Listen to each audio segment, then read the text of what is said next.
తెలంగాణలో కురిసిన భారీ వర్షాలతో పంటలకు అపార నష్టం జరిగింది. వివిధ దశల్లో ఉన్న పంటలు వరద నీటిలో మునిగాయి. కామారెడ్డి, సంగారెడ్డి, మెదక్, నిజామాబాద్ తదితర జిల్లాలలో పలుచోట్ల పంటలు కొట్టుకుపోయాయి. దీంతో రైతుల కష్టం, పెట్టుబడి వరద పాలైంది.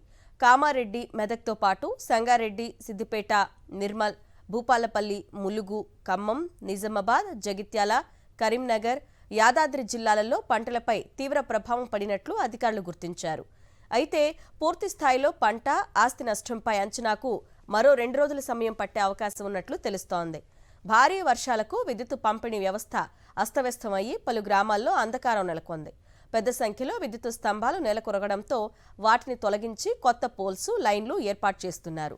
వర్షాల ఎఫెక్టుతో నార్థరన్ డిస్కమ్ పరిధిలో విద్యుత్ వ్యవస్థ తీవ్రంగా దెబ్బతింది. దీంతో ముంపు గ్రామాల్లో కరెంటు సరఫరా నిలిచిపోయింది.